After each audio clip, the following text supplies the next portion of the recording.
Good morning students. हमने ये आपका एक जो लेक्चर है, ये आपका एक स्पेशल लेक्चर है जिसमें हम आपके बेसिकली कवर अप कर रहे होंगे आपके टॉपिक कोरिलेशन एंड रिग्रेशन, जो गेट में रियरली वन मार्क का क्वेश्चन आ जाता है, बट ईएससी प्री प्री में इसके ऊपर क्वेश्चन हर बार आते रहते हैं। तो हम उसमें कवर अप कर रहे होंगे कोरिलेशन रिग्रेशन, जो एक आपका पार्ट है प्रोबेबिलिटी एंड स्टैटिस्टिक्स टॉपिक्स का। ऑलरेडी हमने प्रोबेबिलिटी स्टैटिक्स में मैंने आपको प्रोबेबिलिटी पूरी की पूरी कवर अप कराई थी। स्टैटिस्टिक्स में मैंने आपको वो भी कराया था, जैसे कि मीन मीडियन मोड कैसे निकालते हैं आपका ग्रुप डेटा अनग्रुप डेटा का। साथ ही साथ हमने ये भी बताया था स्टैंडर्ड डेविएशन वेरिएंस क्या होता है, आपका कोएफिशिएंट ऑफ वेरिएशन कैसे निकालते हैं। हमने वहां पे ये भी देखा था कि किस तरीके से आपका डिफरेंट जो अभी आपके डिस्ट्रीब्यूशन होते हैं प्रोबेबिलिटी डिस्ट्रीब्यूशन का मीन मीडियन मोड कैसे निकाला, सॉरी मीन कैसे निकाला जाता है, दैट इज एक्सपेक्टेशन एक्सपेक्टेंस कैसे निकाला जाता है। साथ ही साथ हमने वो भी देखा था वहां पे आपका स्क्यूनेस और कर्टोसिस क्या होता है। सो आज की क्लास में हम स्टडी आउट कर रहे होंगे आपका कि कोरिलेशन और रिग्रेशन का मतलब क्या है, कैसे क्वेश्चन आपसे पूछे जाएंगे और दोनों का कॉन्सेप्ट है क्या। तो स्टार्ट करते हैं इसी के साथ आपका टॉपिक कोरिलेशन। तो कोरिलेशन के बारे में सबसे पहले व्हाट इज कोरिलेशन, अगर सबसे पहले दो टॉपिक है आपकी कोरिलेशन रिग्रेशन, सबसे पहले हम इसमें पहले कवर अप करेंगे आपका कोरिलेशन। अब ये कोरिलेशन क्या है, देखिए कोरिलेशन क्या होता है। जब भी क्या है, सपोज करते हैं कोई भी दो वेरिएबल है, मान लेते हैं एक्स और वाई, कोई भी दो वेरिएबल है, दोनों में कुछ ना कुछ रिलेशन है। रिलेशन कुछ ऐसा है कि मान लेते हैं कोई एक वेरिएबल हम बढ़ाते हैं तो दूसरे वेरिएबल में क्या हो, अब या तो वो बढ़ेगा या तो घटेगा। तो जब भी कोई दो वेरिएबल आपस में जुड़े हुए हैं, मतलब कि कोई भी दो वेरिएबल अगर आपस में जुड़े हुए हैं, सो जिसकी वजह से आपका क्या है कि अगर आप एक में चेंज कर रहे हैं तो दूसरा चेंज ऑटोमेटिकली दिखाई देगा। उसी को आप क्या कहते हैं, कोरिलेशन बोलते हैं। तो सबसे पहले कोरिलेशन का मतलब क्या है बेसिक। तो कोरिलेशन का बेसिक मतलब है, मैंने आपको बताया, whenever two variables two variables x and y are related are so related that that an increase in one an increase in one is accompanied by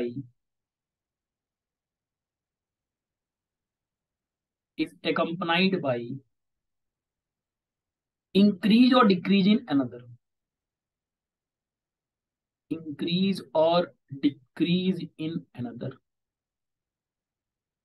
decrease in another,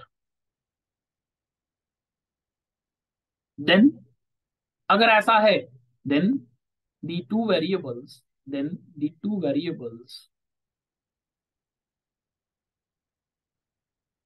are said to be are said to be correlated are said to be correlated। अब देखिए जो भी आपके दोनों variable हैं, अब जैसे आपने कहा एक को बढ़ाया एक को घटाया, अब जो भी बढ़ाने या घटाने मतलब कि जो भी आपके वेरिएबल है उसका एक्स एंड वाई दोनों का रेशियो अगर लेते हैं और दोनों का रेशियो क्या होगा, आपका कांस्टेंट आता है, तो ऐसे कोरिलेशन को हम क्या कहते हैं, आपका परफेक्ट कोरिलेशन। क्या कहते हैं, ऐसे कोरिलेशन को हम परफेक्ट कोरिलेशन कहते हैं। तो हम लिखेंगे if the ratio of if the ratio of two variable two variables deviation means change, deviation is constant is constant, then it is called a perfect correlation, then it is called a perfect correlation। Spelling यहाँ पे गड़बड़ हुई, spelling सही कर देते हैं। So it is called a perfect correlation। Clear है। तो एग्जाम्पल क्या है, जैसे आपका कोरिलेशन का एग्जाम्पल क्या है, एग्जाम्पल का आप कह सकते हो जैसे कि जो भी आपका क्रॉप की यील्ड होती है वो किस पे डिपेंड करती है, आपके अमाउंट ऑफ रेनफॉल पे। ये यहाँ पे फिर से आप वही कहानी, मैंने जो आपको एग्जाम्पल दे रहा हूँ वो मैं with related to civil engineering background से दे रहा हूँ। सो यहाँ पर जैसे कोरिलेशन का, जैसे जिस साल बारिश अच्छी होती है उस साल क्या होता है, आपका फसल क्या होती है, अच्छी होती है। सो जो यील्ड है किसी भी क्रॉप का वो डिपेंड करता है किसके ऊपर, आपका अमाउंट ऑफ रेनफॉल के ऊपर, कि अगर एक चीज गड़बड़ होगी या एक चीज में कोई भी चेंज होगा तो दूसरा क्या होगा उसके ऊपर, उसका इफेक्ट दूसरे पे पड़ेगा। तो मैं एग्जांपल लिख सकता हूँ, for example the yield of the yield of a crop the yield of a crop varies with varies with varies with varies with varies with the yield of carried by with amount of rain, amount of rain. Clear है? चलिए आगे बढ़ते हैं। अब suppose करते हैं आपने क्या किया, जो भी आपके दो वेरिएबल है, ठीक है, जो भी आपने दो वेरिएबल है, अब आपने एक को बढ़ाया तो दूसरे में भी बढ़ोतरी ही हुई, मतलब कि जितना आपने चेंज एक्स में किया, मान लेते एक्स में आपने कुछ इंक्रीज किया तो वाई भी इंक्रीज ही करे, तो वैसे कोरिलेशन को आप क्या कहोगे, पॉजिटिव कोरिलेशन कहोगे। वहीं अगर आपने एक को बढ़ाया दूसरे में डिक्रीमेंट हो जाए तो ऐसे कोरिलेशन को क्या कहोगे, निगेटिव कोरिलेशन कहोगे। वहीं अगर सपोज करते हैं आपने किसी एक में चेंज किया, दूसरे पे उसका कोई असर ही ना पड़े, then ऐसे कोरिलेशन को आप इंडिपेंडेंट कोरिलेशन बोलते हो। क्लियर है? समझ में आया? सो मैं कोरिलेशन में डिफाइन कर सकता हूँ तीन तरीके से। पहला था टाइप्स ऑफ कोरिलेशन, मैंने बताया जो बेसिकली टाइप्स ऑफ कोरिलेशन। क्या है types of correlation? Types of correlation है, पहला पॉजिटिव कोरिलेशन,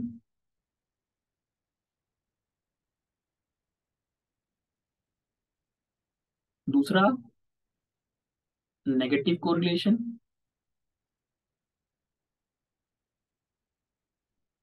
और तीसरा independent correlation.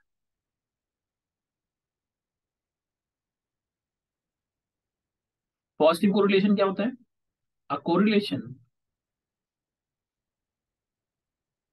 In which an increment in one variable an increment in one variable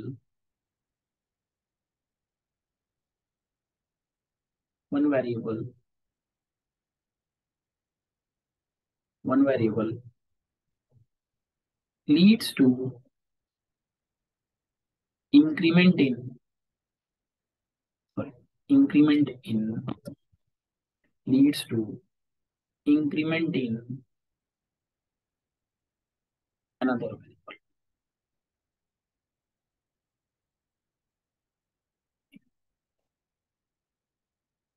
ठीक है,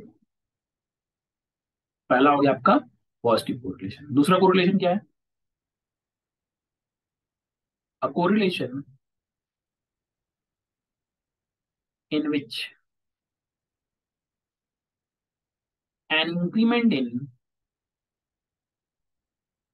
an increment in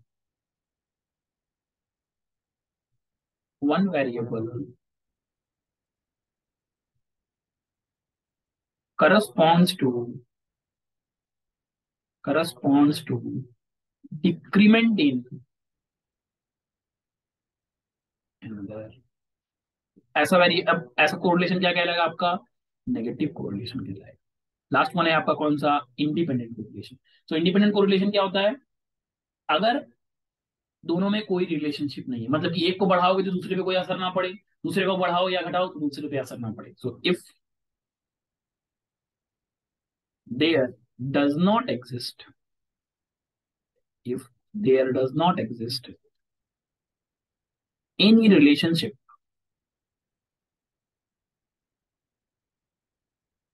between the two variables,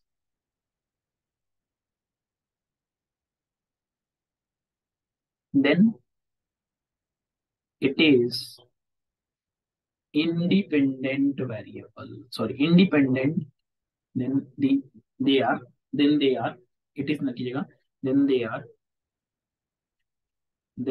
are independent correlation। ऐसे correlation को आप क्या कहोगे? इंडिपेंडेंट कोरिलेशन बोलोगे। और वहीं अगर इन दोनों का रेशियो, जैसे कि मैंने बताया, मान लीजिए आपने जितना बढ़ाया उतना ही चेंज उसमें है, तो दोनों का रेशियो अगर कांस्टेंट हो गया तो ऐसे कोरिलेशन को क्या कहते हो? परफेक्ट कोरिलेशन कहते हो। क्लियर है चीज? परफेक्ट कोरिलेशन कहने का मतलब समझ में आया क्या कहते हैं, कोरिलेशन का मतलब क्या है? ठीक है, चलिए ठीक है। अब देखिए, आप जब भी क्या करोगे, जब भी क्या करोगे कि मान लेते हैं, अगर आप क्या करते हैं, मान लेते सब कुछ करते हैं, कोरिलेशन को आप रिप्रेजेंट कैसे करते हो, तो मैं इसको नोट करके लिखा देता हूँ। ठीक है। तो कभी भी आप क्या करोगे, कभी भी आप क्या करते हो, मान लेते हैं जैसे सपोज करते हैं, आपने एक एक्सिस के ऊपर एक्स को रखा, दूसरे एक्सिस पे आपने क्या किया, वाई को रखा, और जैसे जैसे चेंज हो रहा है वैसे वैसे आपने वाई का ग्राफ प्लॉट किया। तो ये जो ग्राफ बन के आएगा उसी को आप क्या कहते हो, तो कोरिलेशन जो भी आपका है, जो भी दो वेरिएबल के बीच में कोई भी कोरिलेशन है जो आप ग्राफ के फॉर्म में रिप्रेजेंट कर रहे हो, उसी को आप क्या कहते हो, स्कैटर और डॉट डायग्राम बोलते हो। ठीक है। तो एग्जाम में अगर पूछता है आपसे इसी में कि कौन सा मेथड है या किस तरीके से कोरिलेशन को रिप्रेजेंट किया जाता है, तो it is represented using scatter और डॉट डायग्राम। तो मैं लिख सकता हूँ, when when we plot when we plot the corresponding values of when we plot the corresponding values of two variables corresponding values of two variables two variables, taking one taking one on x axis and another on y axis। एक को हमने x axis पे draw कर दिया, दूसरे को y axis पे draw. It shows a collection of data it shows a collection of dots known as known as known as known as dot diagram और स्कैटर डायग्राम। उसी को आप क्या कहते हो, डॉट डायग्राम, या इसी को आप क्या कहते हो, स्कैटर डायग्राम भी बोलते हो। क्लियर है चीज, समझ में आया बात। अच्छा, अब जो आपका कोरिलेशन है, जो भी हमने अपना कोरिलेशन बोला, तो उसको आप न्यूमेरिकली मेजर कैसे करोगे, तो उसको न्यूमेरिकली मेजर करने के लिए Karl Pearson coefficient of correlation को डिफाइन किया। कार्ल पियर्सन ने बेसिकली कोरिलेशन के बारे में स्टडी आउट किया था। तो उसको एक्सप्लेन करने के लिए जो एल्जेब्रिक मेथड होता है, उसमें सबसे पहला मेथड होता है, that is Karl Pearson coefficient of correlation. तो मैं बेसिकली बोलता हूँ, methods of methods of methods of determining determining the correlation. ठीक है। तो कोरिलेशन को हम किस किस तरीके से निकाल सकते हैं, तो ग्राफिकली निकालने का तरीका क्या होगा आपका, डॉट डायग्राम या स्कैटर डायग्राम। दूसरा क्या है आपका एल्जेब्रिक मेथड। तो मैं बेसिकली यहाँ पे बता रहा हूँ आपको एल्जेब्रिक मेथड। ग्राफिकल मेथड आपका कौन सा था, स्कैटर डायग्राम। स्कैटर डायग्राम कैसे बनेगा, मान लीजिए देखो, देखता हूँ मैं दिखाता हूँ। मान लीजिए इधर आपने एक्स डेटा रख दिया, इधर वाई रख दिया, आप एक दो डॉट डॉट करके दिखाते जाओगे, जैसा आपका कोरिलेशन बनेगा वो आपको दिखा दो। ठीक? तो अभी मैं बात कर रहा हूँ एल्जेब्रिक या न्यूमेरिकल मेथड। तो कैसे निकाल सकते हैं, तो सबसे पहला इसमें तरीका होता है a, Karl Pearson's Karl Pearson's coefficient of correlation. Karl Pearson's coefficient of correlation. कि कैसे आप कोफिशिएंट ऑफ सॉरी कोरिलेशन को कैसे आप डिफाइन करोगे, तो उसको हम रिप्रेजेंट कर सकते हैं using Karl Pearson coefficient of correlation. ठीक है। अब देखिए, Karl Pearson coefficient of correlation कैसे डिफाइन किया जाता है। सो मैं दिखाता हूँ, कोफिशिएंट को मान लेता हूँ मैं, R is equal to summation of x Y divided by under root of summation x square into summation Y square. Okay, कोई दिक्कत। ठीक है। अब देखिए, यहाँ पे एक नई टर्म आएगी जिसको मैं कैसे डिफाइन करता हूँ, that term is known as covariance. Covariance क्या होता है, उसको भी यहाँ पे मैं आपको डिफाइन कर दूंगा। तो देखिए, समेशन ऑफ एक्स वाई, अगर मैं क्या करूँ, इस सबको क्या करता हूँ, आपका एक वैल्यू एन से डिफाइन, जहाँ पे पहले सबसे पहले एक्स और वाई क्या है, वेयर वेयर हाँ where where capital x is X minus x bar deviation about mean, Y भी क्या है, Y minus Y bar deviation about mean. ठीक है। सो अगर मैं क्या करूं ये समेशन एक्स वाई को टोटल नंबर ऑफ ऑब्जर्वेशन से डिवाइड करता हूं, तो वही आपको क्या देता है, आपको वही आपको देता है, आपको कोवेरियंस देता है। तो covariance is nothing but covariance is nothing but therefore covariance is nothing but covariance P is equal to summation of x y upon में n, summation of x y upon में n, summation of x y upon में n. ठीक है, कोई दिक्कत इसमें? ठीक है, जहाँ एन क्या है आपका टोटल नंबर ऑफ ऑब्जर्वेशन है, और एंड एक्स वाई क्या है आपका, एक्स कॉमा वाई अभी मैंने पहले बताया, एक्स का आपका x minus x bar, Y था आपका वाई माइनस वाई बार, मतलब कि डेविएशन अबाउट मीन के अबाउट कितना डेविएशन है वो हम यहाँ पे डिफाइन। सो आप चाहो तो Karl Pearson coefficient of correlation को कोवेरियंस के टर्म में भी दिखा सकते हैं। सो कोवेरियंस के टर्म में अगर मैं इसको लिखूं तो क्या होता है, आर इज इक्वल टू, देखिए, covariance of x Y, covariance of x Y divide by, अब जब आप एन से डिवाइड करोगे नीचे हर जगह इन दोनों में, ध्यान से देखिए, अगर आप इसमें भी एन से डिवाइड करेंगे, यहाँ पे भी एन से डिवाइड करेंगे, तो यहाँ पे क्या बेसिकली बन जाएगा आपका, एक वेरिएंस बन जाएगा, variance of x into variance of Y, right. तो मैं लिख सकता हूँ यहाँ पे नीचे आ जाएगा root of variance X into variance Y, and what is under root of variance X, it is nothing but standard deviation, right. तो वेरिएंस वाई, तो मैं इसको ऐसे भी लिख सकता हूँ, T divided by standard deviation of x into standard deviation of Y. तो ये तरीका है आपका कार्ल पियर्सन मेथड से कोफिशिएंट ऑफ कोरिलेशन निकालने का, जिसमें आपको दोनों तरीका बता दिया मैंने, डेविएशन ऑफ मीन से आप कैसे निकाल सकते हो, या फिर डायरेक्टली कोवेरियंस अगर आपको क्वेश्चन मिल गया होगा तो आप कोवेरियंस से भी अपने आंसर्स को निकाल सकते हो। क्लियर है चीज, कैसे आपको कोरिलेशन निकालना है, समझ में आया चीज? सो आपके पास एक मेथड था जो मैंने आपको बताया, इस तरीके से आप क्या कर सकते हो, अपने डेटा को निकाल सकते हो। क्लियर है चीज? ठीक है, चलिए आगे बढ़ेंगे।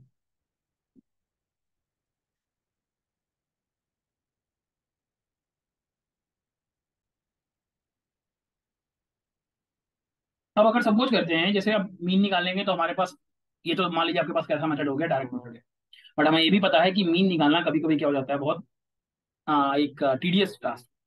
तो रैंक ऑफ कोरिलेशन, जो भी आपका कोरिलेशन हम निकाल रहे हैं, कोफिशिएंट ऑफ कोरिलेशन निकाल रहे हैं, उसका एक शॉर्टकट मेथड भी है, वो क्या है वो भी लिख पा देता हूँ, फिर क्वेश्चन सॉल्व करते हैं इसके ऊपर। तो शॉर्टकट मेथड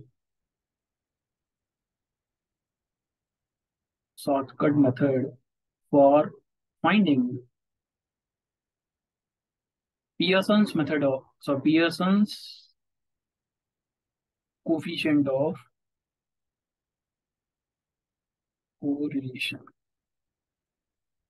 अभी ये क्या होता है देख लीजिए। तो शॉर्टकट मेथड क्या होता है आपका, r is equal to, formula है, are is equal to summation x dash y dash upon में capital n minus summation x dash upon में capital n into summation y dash upon में capital n, और इस पूरे को आपको क्या करना है, whole divided by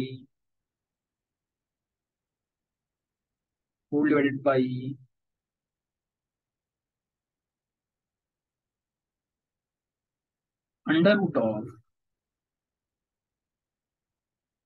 H d of x, that is summation of x dash का square divided by n minus summation x dash by n का होल स्क्वायर, पूरा एक ब्रैकेट में, similarly into standard deviation of y, that is summation Y square dash upon में n minus summation of y dash upon में n का whole square.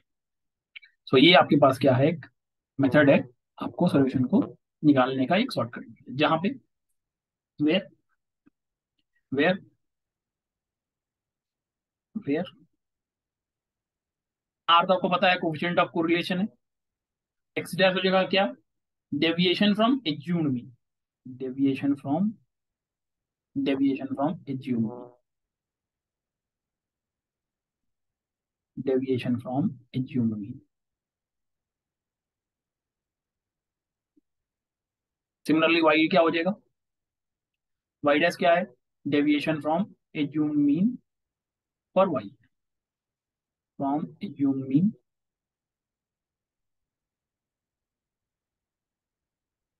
Of Y, ये है of x. Capital N क्या हो जाएगा, ऑब्वियसली बात है total number of elements, total number of items, so it is total number of. Clear. चलिए देखते रहते हैं इसके ऊपर कैसे क्वेश्चन आ सकते हैं। पहले मैं एक पूरा कंप्लीट एक क्वेश्चन कराता हूँ बड़ा सा। चलिए आपको क्वेश्चन दिया हुआ है, find the coefficient of correlation, find the coefficient of correlation.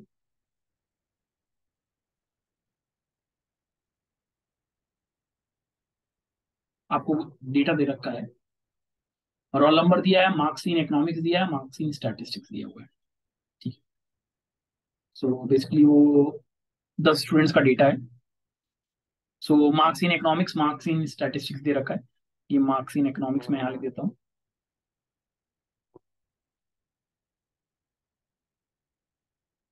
और इधर मैं आपका लिख दूंगा मार्क्स इन, इधर मैं लिख दूंगा आपका मार्क्स इन स्टैटिस्टिक्स।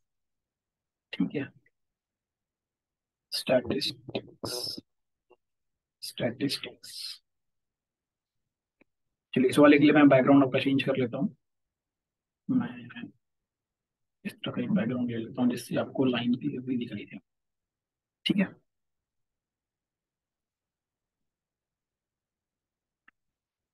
सो अब चलिए लिखते हैं हर एक का मार्क्स। कुछ में दिया एक 78, फिर आपको दिया 36, फिर दिया आपको 98, फिर आपको दिया 25, फिर आपको दिया 72, फिर आपको दिया है नॉट 72, 75, फिर आपको दिया है 75, फिर आपको दिया है 82, फिर आपको दिया है 90, फिर आपको दिया है 62। बैकग्राउंड में ब्लैक कर लेता हूँ, ज़्यादा बेटर दिखाई देगा आपको। ठीक है, 62। सिर्फ इसी क्वेश्चन के लिए, सिर्फ इस पार्टिकुलर क्वेश्चन के लिए मैं ऐसे कर रहा हूँ। 62, फिर आपका 65, फिर आपके पास 90। तो टोटल डेटा हो गया 1 2 3 4 5 6 7 8 9 10। चलिए स्टैटिस्टिक्स का डेटा दिया है 84, 51, 91 and 60, then 68, then 62, then 86, then 58, then 53 and last one is 47। तो आपको कोफिशिएंट ऑफ कोरिलेशन निकालना है। तो कोफिशिएंट ऑफ कोरिलेशन कैसे निकालेंगे, चलिए। तो आपको जो डेटा दे रखा है, ये अब आपका क्या है, एक्स है, और ये क्या है आपका वाई है, राइट। सो अभी आपको क्या चाहिए होगा, पहले तो आपको क्या चाहिए, डेविएशन अबाउट मीन निकालना पड़ेगा, राइट। डेविएशन अबाउट मीन निकालना पड़ेगा। डेविएशन अबाउट मीन के लिए अभी आपको समेशन एक्स, पहले तो एक्स बार निकालना पड़ेगा। आपका एक्स बार क्या हो जाएगा, पता है समेशन एक्स क्या है पहले तो यहाँ से, और समेशन वाई क्या होगा। ठीक है, तो तुम्हें समेशन एक्स समेशन वाई चाहिए। समेशन एक्स जोड़ा, 78 प्लस 36 जोड़िए, 78 plus 36 plus 98 plus 25 plus 75 plus 82 plus 90 plus 62 plus 65 and plus, ये 90 नहीं है यहाँ पे, आपका 39 है क्वेश्चन में, this one is 39, this one is 39। ठीक है, तो ठीक है। सो अभी आपको क्या करना है, इसको ऐड अप करना है। इस पूरे को आपने ऐड अप किया तो आपकी वैल्यू आ रही है, ये कितनी आ रही है, 78 plus 36 plus 98 plus 25 plus 75 plus 82 plus 90 plus 62 plus 65 plus 39, this is coming out to be 650।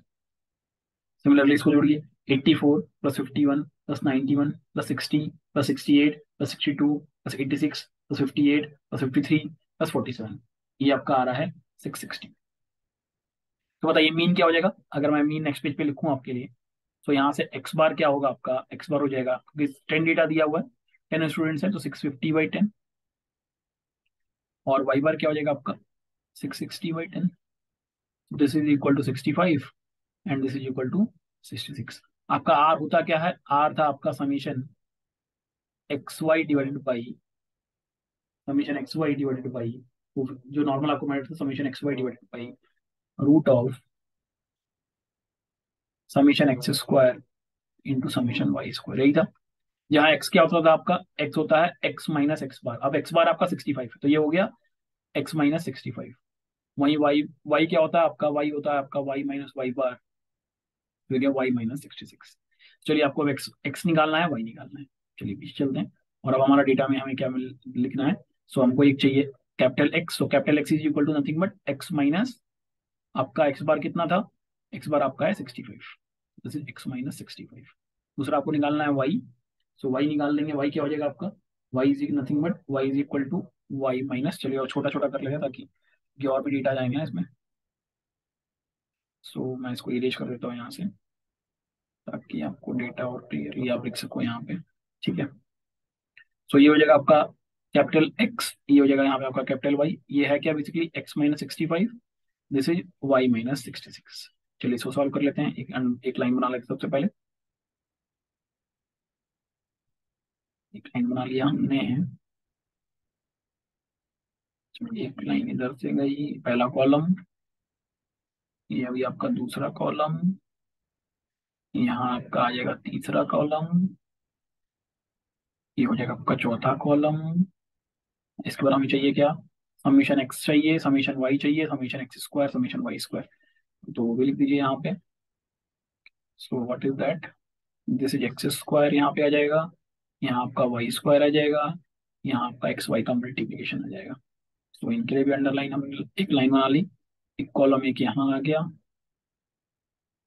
और एक कॉलम आपका यहाँ आ जाएगा। चलिए, और ये आपका कॉलम हो गया कंप्लीट। यहाँ पे आपको एडिशन करके आप मुझे रिजल्ट बता देंगे। ठीक है। तो चलिए अभी आपका क्वेश्चन पे चलते हैं।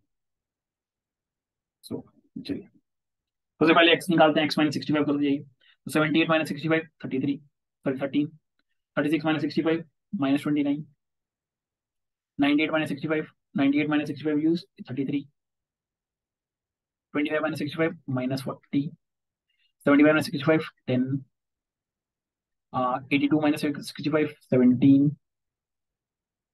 90 minus 65 that is your 90 minus 65 is 25, 62 minus 65 minus 3, 65 minus 65 0, 39 minus 65 minus 26। सही है। ठीक है, अभी आपको क्या चाहिए, वाई चाहिए। वाई में चलिए 84 minus 66 18, 51 minus 66 minus 15, 91 minus 66 33, 60 minus 66 0, sorry minus 6, not 0 minus 6, 68 minus 66 that is 2, 62 minus 66 that is minus 4, then 86 minus 66 that is 20, 58 minus 66 that is minus 8, 53 minus 66 minus 13, and 47 minus 66 is minus 19। ठीक है। तो अभी x square चाहिए।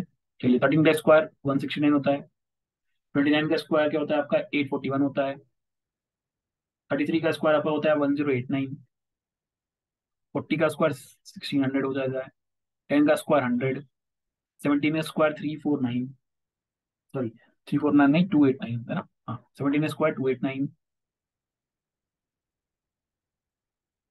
और 25 का square 625, 3 का square 9, 0 का square 0, 26 का स्क्वायर होता है 676, राइट। 18 का स्क्वायर होता है 324, 15 का स्क्वायर होता है 225, 33 का स्क्वायर होता है आपका, ये 33 नहीं है यहाँ पे, 91 माइनस 66 था ना। सो 91 माइनस 66 इज 91 माइनस 66 आपका आएगा यहाँ पे कितना आएगा, 91 माइनस 66, 91 माइनस 66 14, 25 आएगा ये तो। सो यहाँ 625, अब 6 का स्क्वायर 36, 2 का स्क्वायर 4, 4 का स्क्वायर 16, 20 का स्क्वायर 400, 8 का स्क्वायर 64, 13 का स्क्वायर 169, 90 का स्क्वायर 361। ठीक है, एक्स वाई करना है, 13 इंटू 18 करिए, 13 इंटू 18 34, 15 × 29, 435। कैलकुलेटर जल्द जाइए, वैल्यू बनती जाएगी आपको। 33 × 25, 825। 40 × 6, 240। 10 × 2, 20। 17 × -4, -68। 25 × 20, 500। 3 -3 × -8, 24। 0 × 13, 0। -26 × -19, it is coming out to be 494। अब क्या करना है, इसको जोड़ दीजिए एक्स स्क्वायर को। एक्स स्क्वायर आपने जोड़ा 169 plus 841 plus 1089 plus 1600 plus 100 plus 289 plus 625 plus 9 plus 0 plus 676। 9 1 10। सो ये 9 1 10, 19 19 19 और 9 आपका हो जाएगा 28 28 और 5 33 33 और 6 39 39 और 9 आपका आ गया 48 का कैरी 4 6 4 10 10 और 18 18 18 18 18 और 8 26 26 और 18 और 8 26 28 28 और 7 28 और 7 आपका हो जाएगा 35 और 4 39 का कैरी 3।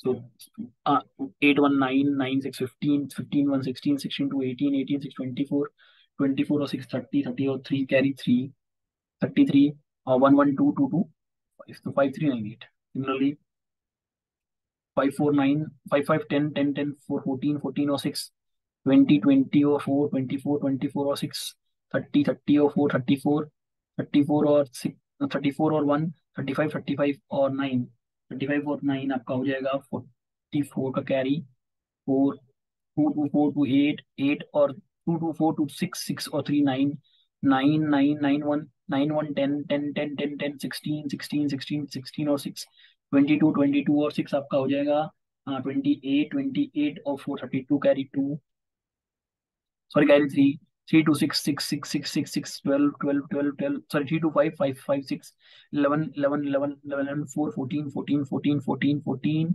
एंड 1 15 और 3 15 और सॉरी 6 1 सॉरी 3 2 6 6 3 2 5 5 5 5 6 11 11 11 11 और 4 15 15 1 16 16 और 3 19 19 और कैरी 3 दैट इज 22 2 2 4 4।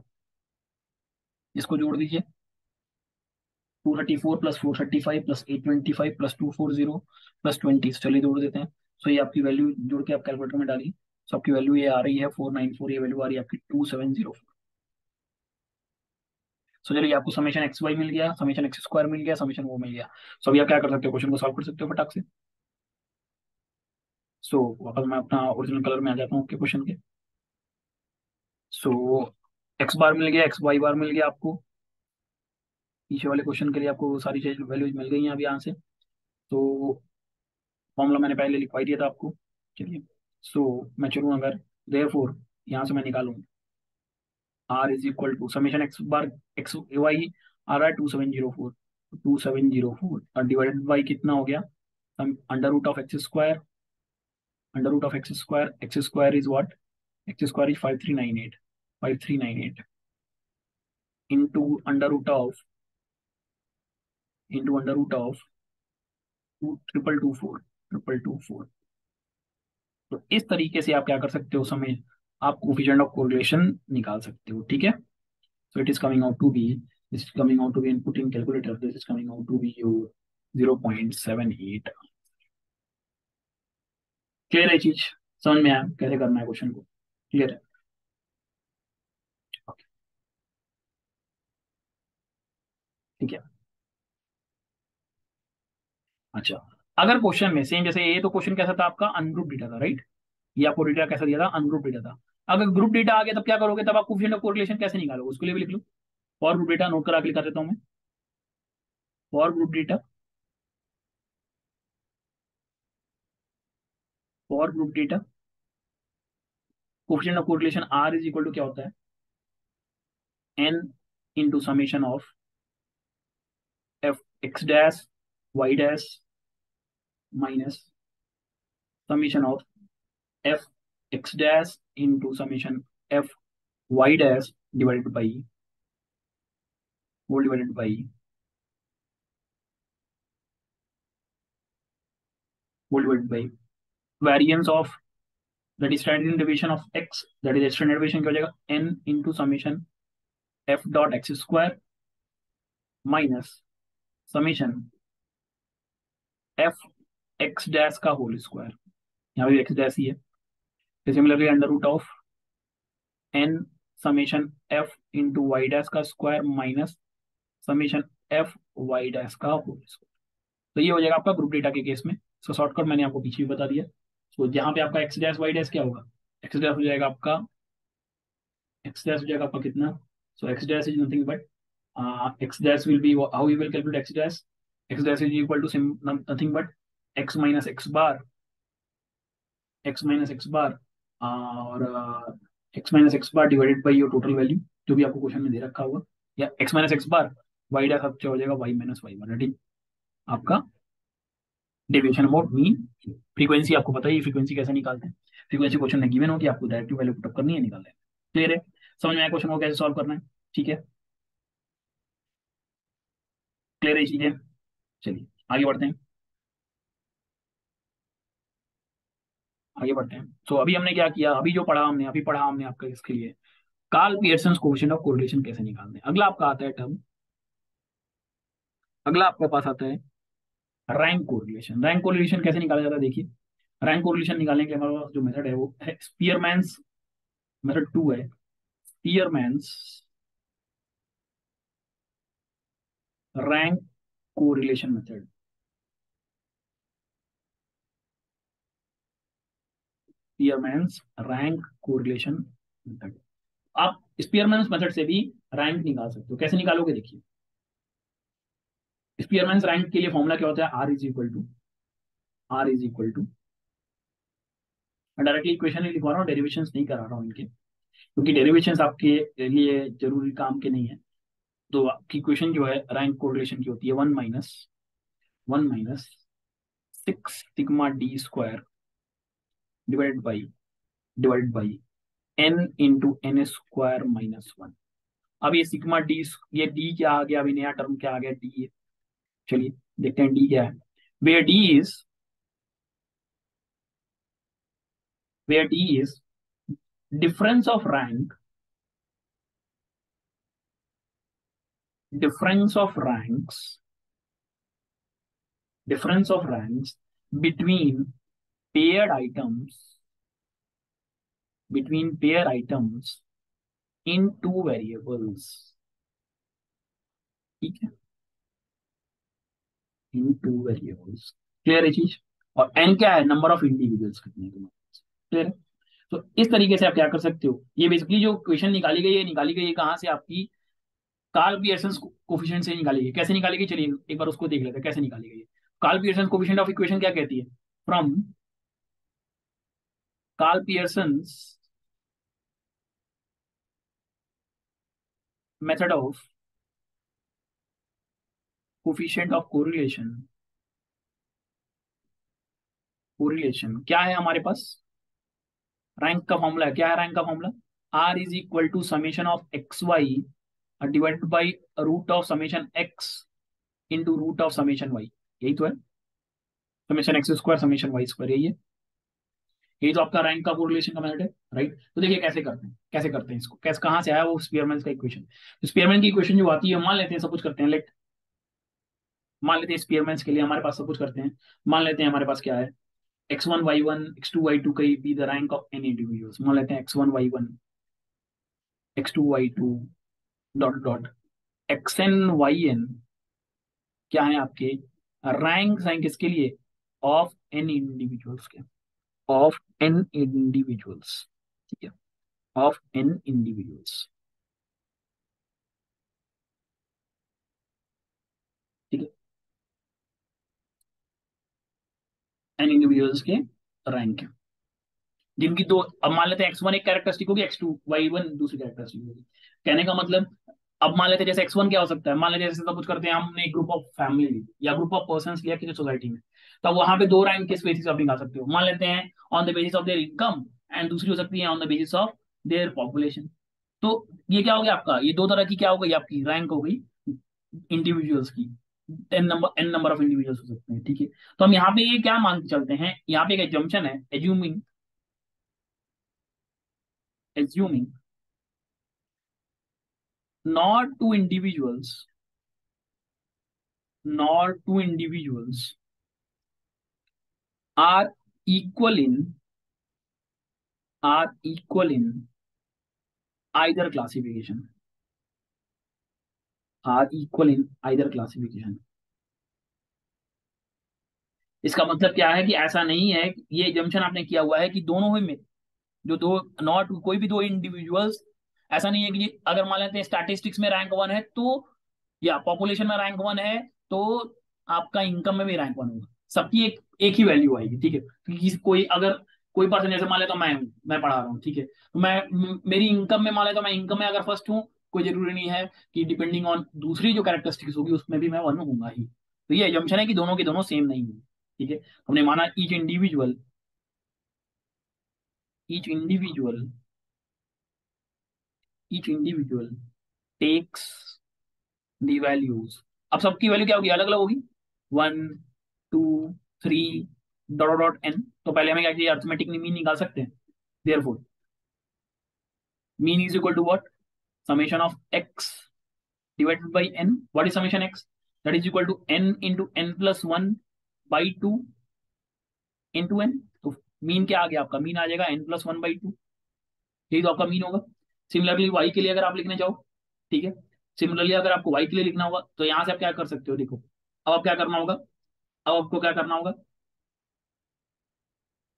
जो आपका एक्स बार आप निकालते हो, ठीक है, कैपिटल एक्स जो आप निकालते हो, कैपिटल एक्स क्या होता है आपका, कैपिटल एक्स होता है एक्स माइनस एक्स बार, राइट। एक्स माइनस एक्स बार, कैपिटल एक्स होता है आपका, सॉरी, कैपिटल एक्स होता है आपका, कैपिटल एक्स होता है x minus x bar, so it is nothing but x minus n plus one by two, right. तो summation of x square अगर किसी ने आपसे पूछा तो समेशन ऑफ एक्स स्क्वायर क्या हो जाएगा, summation of x minus n plus one by two का होल स्क्वायर, यही तो होगा। So it is nothing but it is equal to summation x square minus minus n plus one summation x plus summation n plus one by two का whole square, यही तो formula बनेगा, right. यही formula आपका बनेगा, सही बात है, ठीक है, सही बात है, यही आपका फॉर्मूला बनेगा, सही बात है। चलिए इसको अब सॉल्व करना पड़ेगा हमें। So it is equal to क्या हो जाएगा आपका, अब समेशन एक्स स्क्वायर क्या होता है, n into n plus one into two n plus one by six, ये फॉर्मूला आपको पता होगा पहले से ही, minus n plus one, summation x क्या होता है आपका, n into n plus one by two, अभी हमने ऊपर भी लिखा था n into n plus one, बस ये है आपका summation of n plus one by two, कितनी बार आएगा, एन बार आएगा तो N into n plus one by two, four हो जाएगा ये, बाई फोर हो जाएगा, राइट। अब आप एलसीएम लेके इसको सॉल्व कर दीजिए। So it is equal to nothing but, it is nothing but, LCM क्या आएगा आपका, 6 2 4 का एलसीएम 12 हो जाएगा, 12 हो जाएगा, तो ऊपर क्या आ जाएगा आपका, two n plus one into two n plus one, right, minus minus two से 12, 6 into n plus one into n plus one plus four है, तो फोर का एलसीएम हो जाएगा 3, 4 इंटू एन प्लस वन का होल स्क्वायर। अब जब इसको सॉल्व करोगे तो आपको वैल्यू क्या मिलेगी, जरा देखिए, ये वैल्यू मिल जाएगी कितनी, देखिए जरा आपको यहाँ से, ये यहाँ पे एन प्लस वन का होल स्क्वायर है, यहाँ पे एन प्लस वन का होल स्क्वायर है, ये, तो अगर आप देखोगे तो यहाँ से जो, अगर आप देखो, तो अगर उसको सॉल्व करने बैठो, चलिए सॉल्व करा देता हूँ। So two n into n plus one into two n plus one, मैं क्या करता हूँ, एक काम करता हूँ, एन प्लस वन का होल स्क्वायर पहले कॉमन लिया, तो यहाँ बचा आपका 6n-3n, यही तो बचेगा यहाँ पे, डिवाइड बाई 12 हो गया, it is equal to 2n in the bracket n plus one into 2n+1, तो इधर हो गया आपका 3n n प्लस वन का whole square divided by 12, right, यही आएगा यहाँ पे, सही बात है, बिल्कुल यही आएगा, ठीक है।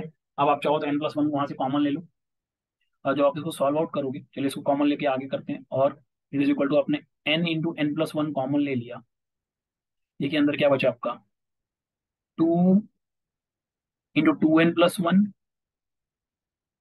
Minus 3 into n+1 whole divided by, नीचे आ गया आपका 12, so it is equal to n into n plus one into two two या 4n plus two minus 3n -3.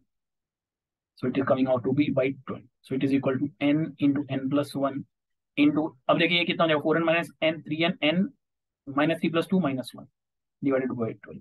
तो यहाँ से आपको मिल रहा है summation x square is equal to n into n square minus 1 by. Clear. Similarly मैं कह सकता हूँ समेशन वाई क्या होगा, समेशन वाई क्या होगा, समेशन वाई भी आपका यही होगा n into n square minus 1/12. यही तो आपका वो भी होगा. क्लियर है, सही बात है. ठीक है. अच्छा, अभी समेशन एक्स वाई क्या होगा, हमें एक चाहिए, अब समेशन एक्स वाई भी चाहिए. हमें समेशन एक्स वाई निकालना पड़ेगा. अब समेशन एक्स वाई निकालने के लिए देखिए आपको क्या करना पड़ेगा. समेशन एक्स वाई निकालने के लिए देखिए, अब जो स्पीयरमैन्स रैंक कोफिशिएंट है उसमें हम क्या करते हैं, एक टर्म दिया है हमने डी. डी क्या है, डिफरेंस ऑफ रैंक है. That is d is equal to nothing but, d is nothing but x minus y. यही तो आपका डी होगा. D is equal to x minus y, right, दोनों के बीच का डिफरेंस. ठीक है. सो अगर मुझे समेशन एक्स वाई चाहिए तो कैसे निकालूंगा जरा देखिए. मैं समेशन डी स्क्वायर निकाल, समेशन डी स्क्वायर आपको बता दीजिए क्या हो जाएगा.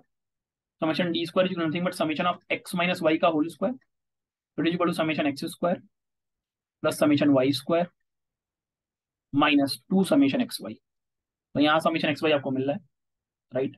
सो यहाँ से मैं लिख सकता हूँ therefore summation x y is equal to nothing but, summation x y is equal to nothing but, ये कैपिटल में ही लिखा हुआ है, but is nothing but summation x square plus summation Y square minus summation d square whole divided by 2 1/2. And what is summation x square plus summation Y square, summation x square plus summation Y square is nothing but it is coming out to be. अब आप इसको solve करोगे summation x square क्या लिखोगे, n into n minus n plus 1 into n two n plus 1/6. तो इन दोनों को जब सब सम करोगे तो आपको ये मिल जाएगा कितना, n into n square minus 1/6 minus summation d square. So it is equal to n into n square minus 1/12 minus summation d square by. अब उठा के आप फॉर्मूले में डाल दो रैंक पियर्सन्स में. रैंक पियर्सन्स क्या कहता है sir, Pearson's coefficient of summation x y. What is summation x y, n into n square minus 1/12 minus summation of d square by 2 whole divided by summation x कितना आया था, summation x square अभी आपका आपने अभी हमने निकाला summation x square. This is summation x square n into n square minus root में n into n square minus 1/12 into root में n into n square minus 1/12. जरा ये देखिए क्या बन जाएगा, ये होगा n into n square minus 1/12 minus summation d square by 2 whole divided by under root into under root same हो जाएगा, एन अंडर रूट हट जाएगा, एन स्क्वायर माइनस 1/12. तो यहाँ देखिए आपको वैल्यू क्या मिल रही है, इक्वल टू 1 माइनस ये ऊपर जाएगा, ये तो 6 हो जाएगा यहाँ पे, 6 sigma d square whole divided by n into n square minus 1. And this is only known as Spearman's rank coefficient. Spearman's coefficient of rank coefficient correlation. यही मैंने आपको वहां पे पीछे लिखवाया. अगर आप देखोगे सबसे पहले पेज पे जहाँ पे मैंने स्पीयरमैन्स रैंक का फॉर्मूला लिखवाया, देखिए लिखा है 1 - 6 सिग्मा डी स्क्वायर अपॉन में n into n square minus 1. तो क्लियर है. हाँ, बट ध्यान रखना है यहाँ पे अजम्पशन क्या किया हमने, अजम्पशन ये किया है कि कोई भी दो इंडिविजुअल की कभी भी क्या होगी, सेम रैंक नहीं होगी. ठीक है, चलिए तो इसके ऊपर एक क्वेश्चन कर लेते हैं कि यहाँ पे आपको फिर कोरिलेशन वाला टॉपिक जो है पूरी तरह से खत्म हो जाएगा. चलिए क्वेश्चन देख लेते हैं. क्वेश्चन है फिर से वैसे ही पेज कर लेते हैं. ठीक है, तो क्वेश्चन है क्वेश्चन नंबर 2 आज की क्लास का. सॉरी, क्वेश्चन नंबर 2 है आज की क्लास का. क्वेश्चन नंबर 2 कहता है आपको coefficient of स्पीयरमैन्स coefficient of rank relation निकालना है. स्पीयरमैन्स रैंक कोरिलेशन कोफिशिएंट निकालना है. रैंक कोरिलेशन कोएफिशिएंट निकालना है. ठीक है, आपको पर्सन दे रखे हैं. ओके, रैंक इन सोसाइटी दिया है, रैंक इन इनकम दिया हुआ है क्वेश्चन में आपको. ठीक है, ठीक है. अच्छा, अच्छा,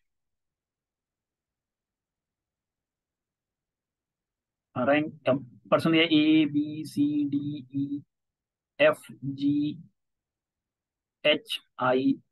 10 लोग हुए. रैंक दिया हुआ है, इसकी रैंक 9 फिर 10 6, 5, 7, 2, 4, 8, 1, 1, 2, 3, 4, 5, 6, 7, 8, 9, 10। रैंक दे दिया, निकाल दो सीधे। आपका डी क्या हो जाएगा बता दो। दिस माइनस दिस, तो 9 - 1 अब कर दो आप सॉल्व। 9 - 1 क्या हो जाएगा आपका 8, 10 - 2 8, 6 - 3 3, 5 - 4 1, 7 - 5 2, 2 - 6 -4, 4 - 7 -3, 8 - 8 0, 1 - 9 -8, 3 - 7 10 -7। निकालो डी स्क्वायर यहाँ से। डी स्क्वायर क्या हो जाएगा 8 8 या 64, 8 8 या 64, 3 या 9, 9 1 1 या 1, 2 2 या 4, 4 4 या 16, 3 3 या 9, 0 0, 8 8 या 64, 7 7 या 49।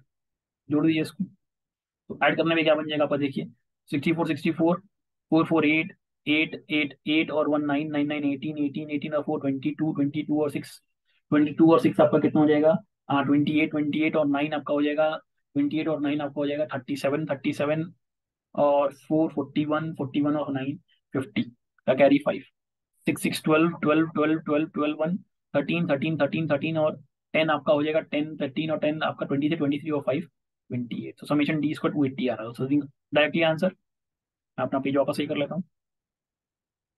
तो डायरेक्टली आपका आंसर क्या हो जाएगा, rank is equal to 1 - 6 sigma d square divided by n into n square -1 formula होता है, डाल लीजिए। 1 - 6 into sigma t square is what, nothing but 280 coming divided by 10 into 10 square -1। So your answer is 6, sorry हो जाएगा 1 - 6 into 280 divide by 10 into 99। Solve कर दिए तो ये आपका वैल्यू आ रही है 0.697 नेगेटिव। ठीक है, ठीक है, राइट। तो दिस इज योर आंसर। तो इस तरीके से आप क्या कर सकते हो, कभी भी आप क्या कर सकते हो अपने किसी भी डेटा से आप क्या कर सकते हो, कोफिशिएंट ऑफ कोरिलेशन दोनों के बीच में क्या रिलेशन डेवलप्ड है वो आप निकाल सकते हो। क्लियर है, ठीक है। चलिए एक चीज और मैं यहाँ पे शॉर्ट नोट में आपको नोट करके एक फॉर्मुला लिखवा देता हूँ। वो ध्यान रखो, कभी कभी गेट में डायरेक्ट फॉर्मुला आ गया तो आप लिख सकते हो क्या इक्वेशन है दोनों के बीच में। तो रिलेशन होता है summation of x square minus x minus y is equal to standard deviation of x minus y is equal to standard deviation of x into standard deviation of y -2r into summation of x minus y. तो यहाँ से भी आप directly चाहोगे तो exam में question अगर standard deviation दे दिया और उन्होंने आपसे रैंक को कोएफिशिएंट ऑफ कोरिलेशन पूछा तो आप डायरेक्टली भी निकाल सकते हो अगर एसडी दे रखा है। ठीक है, चीजें ये ध्यान रखिएगा आप, चाहें तो आप डायरेक्टली भी यहाँ से निकाल सकते हैं अपने इक्वेशंस को, वैल्यूज को। ठीक है, एक फॉर्मूला आपके पास ये भी है। क्लियर है, चलिए। सो दिस इज अबाउट कोरिलेशन। तो कोरिलेशन क्या था, कोई भी दो चीजों के बीच में अगर कोई भी एक रिलेशन एग्जिस्ट करता है, कोई भी एक रिलेशन एग्जिस्ट करता है तो उसको आप क्या कहते हैं, कोरिलेशन बोलते हो, राइट। उसी को आप क्या कहते हो, कोरिलेशन भी बोलते हैं। कोरिलेशन कहने का मतलब जहाँ पे कुछ भी है, कहने का मतलब रिलेशन कहने का मतलब क्या है कि किसी भी एक में कोई चेंज किया तो दूसरे में भी कोई ना कोई चेंज होना चाहिए, तो उसी को आप क्या कहते थे, कोरिलेशन बोल रहे थे, राइट। उसी को हम क्या कह रहे थे, कोरिलेशन बोल रहे थे, ठीक है। उसी को हम बोले थे कोरिलेशन। क्लियर है ये चीज, ठीक है। उसी को हम क्या बोले थे, कोरिलेशन बोले थे। अच्छा, हमने ये भी यहाँ से समझा, कोरिलेशन समझने के बाद हमने ये भी समझा कि कोरिलेशन किस तरह के हो सकते हैं, पॉजिटिव हो सकता है, नेगेटिव हो सकता है, इंडिपेंडेंट कोरिलेशन हो सकता है, राइट। उसके बाद हमने देखा परफेक्ट कोरिलेशन का मतलब क्या है, ये भी मैंने आपको समझाया। फिर कोरिलेशन निकालने के आपको वो तरीका पता है, ग्राफिकल तरीका था, स्कैटर डायग्राम था। मैथमेटिकल तरीका मैंने आपको बताया, Karl Pearson's coefficient of correlation, दूसरा है स्पीयरमैन रैंक कोरिलेशन। ठीक है, जिसमें आप बेसिकली क्या रैंक कोरिलेशन में आप क्या करते हो, किन्हीं दो इंडिविजुअल्स के बीच में जो कैरेक्टरिस्टिक्स है उसके डिफरेंस के बेसिस पे, रैंक के बेसिस पे आप क्या करते हो, कोएफिशिएंट ऑफ कोरिलेशन निकालते हो। तो आपका यहाँ पे कोरिलेशन वाला पूरा टॉपिक कवर होता है, जिसमें हम जो ईएससी प्री में या फिर गेट के पेपर्स में जो क्वेश्चन आ सकते हैं वो मैंने यहाँ पे आपको कवर अप कराया। Next one is, next topic is irrigation.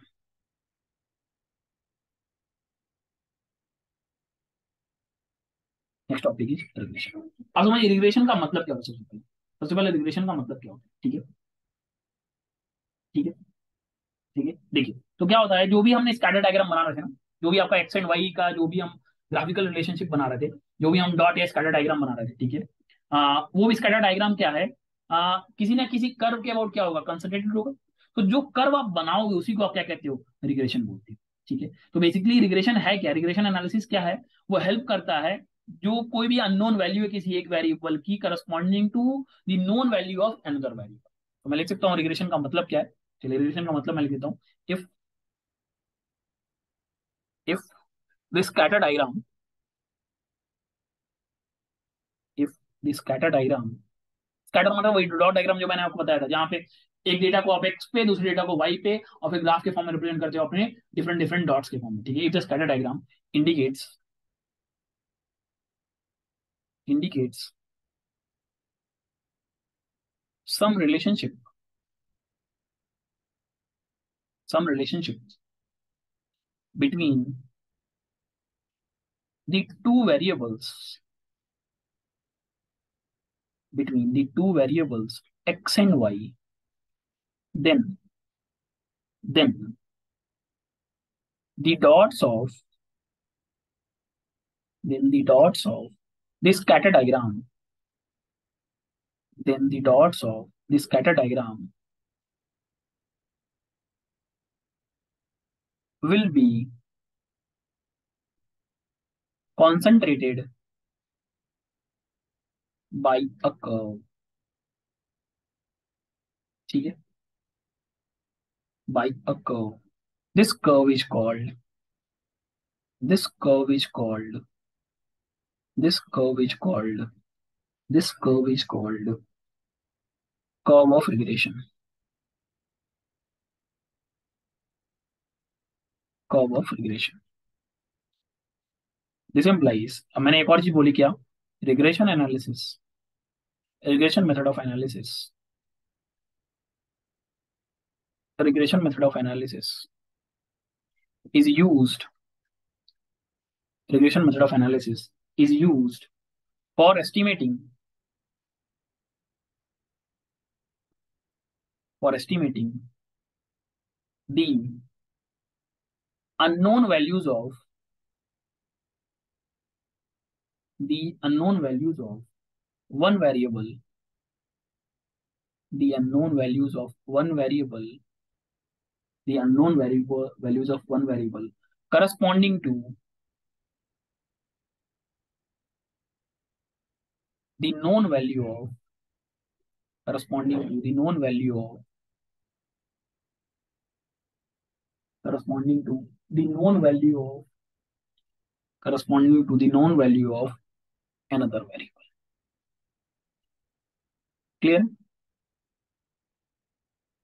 ठीक है। तो देखिए, अब सपोज करते हैं, जो भी आपका कर्व है, जो भी जैसे मान लो जो भी आपके स्कैटर पॉइंट्स थे, जो भी आपके कर्व पे जो भी स्कैटर पॉइंट्स थे, उसके करस्पॉन्डिंग जो कर्व बना वो एक स्ट्रेट लाइन है, तो उसको आप क्या कहते हो, लाइन ऑफ रिग्रेशन बोलते हैं, उसी को आप क्या कहते हो, लाइन ऑफ रिग्रेशन बोलते हैं, ठीक है। सो मैं कह सकता हूँ, तो यहां से मैं एक पॉइंट निकालता हूँ, when the curve is a straight line, when the curve is a straight line, it is called, it is called line of regression, उसको आप क्या कहते हो, लाइन ऑफ रिग्रेशन बोलते हो, ठीक है। So basically line of regression क्या देगा, अ लाइन ऑफ रिग्रेशन, जो भी इस, जो भी आपको डेटा दे रखा ना उसके करस्पॉन्डिंग, मान लीजिए आपका डेटा कैसा हो सकता है, जैसे कुछ करिए, लाइन ऑफ रिग्रेशन कहने का मतलब कि जैसे मान लीजिए स्कैटर पॉइंट्स है, ठीक है, मान लीजिए आपके पॉइंट्स ऐसे ऐसे करके कहीं ना कहीं कुछ, ये आपके कुछ पॉइंट्स हैं, ठीक है, ये मैंने थोड़ा सा ज्यादा ही बना दिए टेढ़ा मेढ़ा, मान लेते हैं आपके पास कुछ पॉइंट्स होंगे, ठीक है, मैं पॉइंट्स को ज्यादा प्रॉपरली दिखा देता हूँ, ठीक है, पॉइंट्स को मैं दिखाने के लिए आपका एक ग्रीन पॉइंट लेता हूँ, ठीक है, थोड़ा सर्कल बड़ा कर लेता हूँ, ठीक है।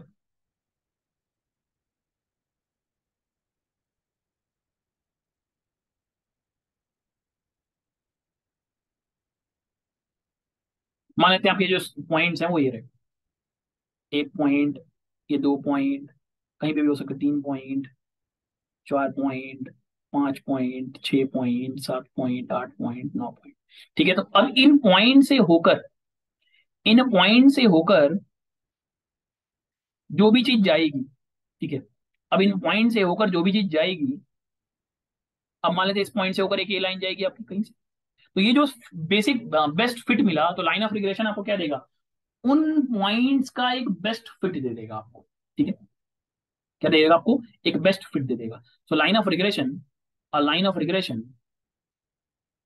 gives you, gives a line of regression gives the best fit, gives the best fit in the least square sense, in the least square sense, in the least square sense to the given frequency. given frequency मतलब जो भी आपको given data दे रखा है उसके basis. Clear है? चलिए देखते हैं कैसे करेंगे इस चीज को, समझेंगे कैसे करना है इनको। तो बेसिकली हमें क्या करना है लाइंस ऑफ रिग्रेशन में, बेसिकली कहने का मतलब क्या है रिग्रेशन कहने का, कि हमें क्या करना है, आपको डिफरेंट पॉइंट्स का बेस्ट फिट निकालना है। तो कर्व फिटिंग कहने का मतलब क्या है, कर्व फिटिंग क्या है बेसिकली, कि सपोज करते हैं जैसे कि हमने मैंने कहा कि पीछे आपको कई सारे पॉइंट्स दिखाई दिए, उन सभी पॉइंट्स के बीच में जो बेस्ट पॉइंट था उसको हमने रिजल्ट के फॉर्म में दिया। बट एक चीज इसमें लाइन लिखवाई मैंने, लीस्ट स्क्वायर सेंस, कहने का मतलब है जो भी आप लाइन दोगे, जो भी लाइन आपने यहाँ पे बनाई वो लाइन कैसी होनी चाहिए, वो लाइन आपकी कैसी होनी चाहिए, इसमें एरर क्या होना चाहिए, मिनिमम होना चाहिए। अब एरर आप कैसे निकालोगे, तो एरर निकालने के लिए बेसिकली होता क्या है कहानी, हम क्या यूज करते हैं, method of least square use करते हैं। और मेथड ऑफ लीस्ट स्क्वायर कहते हैं क्या, जैसे सपोज करते हैं आपका पॉइंट यहाँ पे, सपोज करते हैं ये है, ये आपका पॉइंट है, मान लीजिए ये आपका पॉइंट x1 है, ये y1 है, तो मान लेते हैं y is equal to something, अगर मैं लिख दूं something of ax plus b, तो अगर किसी ने आपसे पूछा एरर कितना होगा, तो एरर क्या हो जाएगा, मान लीजिए आपको मैंने पॉइंट कहा आपका पॉइंट 2,5 है, 2,5 इस गिवन लाइन पे मान लेते हैं ए और बी की आपके पास कुछ ना कुछ वैल्यूज होगी। सपोज करते हैं, जैसे सपोज करते हैं आप, चलिए मैं मान लेता हूँ ए की वैल्यू कुछ है और बी की वैल्यू कुछ है, रेज किया है इसको, मैं मान लेता हूँ, कहने का मतलब क्या है कि मान लेते हैं हमारे पास कोई पॉइंट है, नेक्स्ट पेज पे चलते हैं, चलिए आपके पास कोई पॉइंट सपोज करते हैं -1 कॉमा सॉरी -1 कॉमा -1 कॉमा 2, और y इक्वल टू आपके पास कोई लाइन है 2x-3, ठीक है। अब आप देखिए इस इक्वेशन को अगर इसमें आप पुटअप करें तो देखिए जरा, अगर मैं कहूँ यहाँ से एरर कितना होगा, तो एरर क्या होगा y-2x+3, तो अगर मैं एरर निकालूं 2 - 2 इंटू -1 + 3, तो it is coming out to be 2 + 2 + 3, so error is coming out to be 7। इसका मतलब क्या है, ये जो पॉइंट है, या इसको को क्या कहते हो, रेजिडुअल फंक्शन भी बोलते हो अपना मेथड ऑफ लीस्ट स्क्वायर में, ठीक है, रेजिडुअल फंक्शन ही बोलते हो। तो रेजिडुअल फंक्शन ऐसा होना चाहिए जो आपके गिवन पॉइंट्स का एक अप्रोक्सीमेट रिजल्ट देना चाहिए, ठीक है। तो वहां पे हम क्या करेंगे, अब ये एरर आप कैसे मिनिमाइज करोगे, ये एरर मिनिमाइज करने के लिए आपको क्या करना होगा, ये एरर जो आनी चाहिए, जो भी एरर होगी वो क्या होनी चाहिए, आपकी मिनिमम होनी चाहिए। ये एरर क्या होनी चाहिए, मिनिमम। मिनिमम कैसे करते हैं आप, मिनिमम का कॉन्सेप्ट क्या है, आपको डिफरेंशिएट करना पड़ेगा। तो चलिए देखते हैं हम, आपका पहला पॉइंट इसमें स्टडी आउट करते हैं, पहला point that is fitting of a straight line, fitting of a straight line.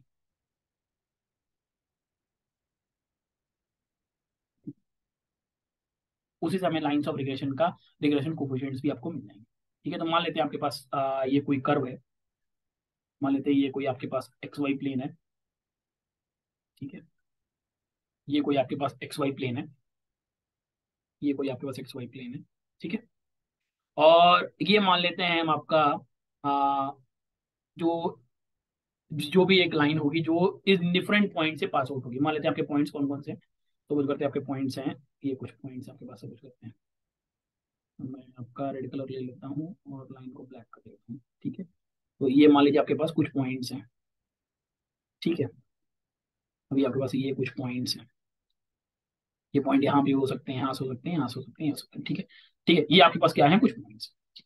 सो मान लेता हूँ इन पॉइंट्स का जो बेस्ट फिट आपको मिलता है, let let the best fit be, since straight line है तो y इज इक्वल टू, मैं मान लेता हूँ ax+b। तो मुझे बताइए रेजिडुअल फंक्शन यहाँ पे क्या हो जाएगा, so residual function will be, residual function e will be, residual function e will be y - a, आप इसको ax+b ना मान के, अगर आप मैं स्टैंडर्ड नोटेशन से चलूँ वो a+bx के फॉर्म में चलता है, ठीक है। मैं स्टैंडर्ड नोटिफिकेशन फॉलो कर रहा हूँ अभी, y is equal to a+bx मान लेते हैं। आपकी ये स्टैंडर्ड, आप कोई भी बुक फॉलो करोगे तो उसमें स्टैंडर्ड लाइन इक्वेशन ये दी कि y इक्वल टू mx+c, तो ये a+bx इसलिए मैंने लिख दिया, ठीक है। सो अब ऐसा तो है नहीं कि आपके पास पॉइंट सिर्फ एक ही होगा, कई सारे पॉइंट्स होंगे, तो रेजिडुअल फंक्शन ei क्या हो जाएगा आपका, y i - a - ठीक है। सो मेथड ऑफ लीस्ट स्क्वायर क्या कहता है, मेथड ऑफ लीस्ट स्क्वायर क्या कहता है, तो मेथड ऑफ लीस्ट स्क्वायर क्या कहता है, method of least square says, method of least square says, क्योंकि देखिए ये वैल्यू क्या हो सकती है, पॉजिटिव भी हो सकती है, नेगेटिव हो सकती है, तो इसीलिए हम क्या करेंगे summation of this error function या this residual function should be minimum, should be minimum means कहने का मतलब दैट इज देयरफॉर, मान लेता हूं इसको मैं क्या एक फंक्शन मान लेता हूं capital x. Capital x is equal to summation of y i minus a minus b of x i का whole square should be minimum. अब बताइए ये मिनिमम कब होगा? अब आप बताओ ये मिनिमम कब होगा? सीधी सी बात है, जब आप एक्स को with respect to a differentiate करो तो भी जीरो आ जाए, और एक्स को with respect to b differentiate करो तो भी जीरो हो, तो ये दो कंडीशन पे क्या होगी, वैल्यू मिनिमम होगी, राइट।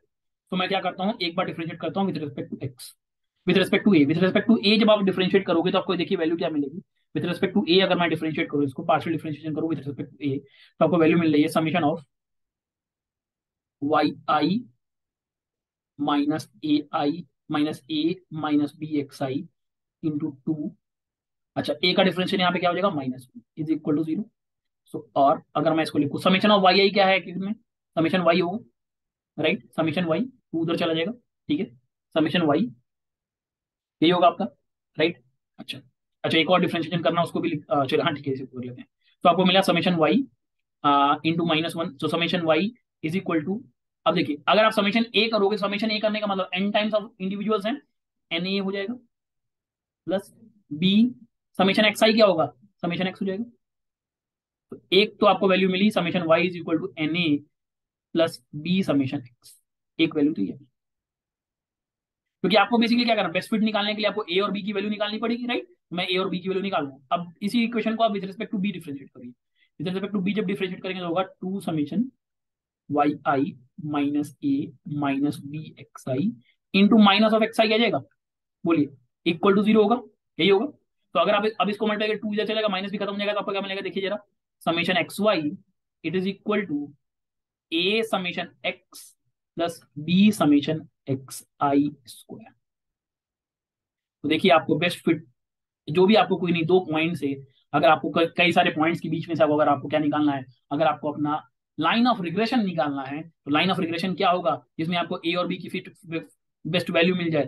तो summation y is equal to n a plus b summation x, एक इक्वेशन तो ये हो जाएगी।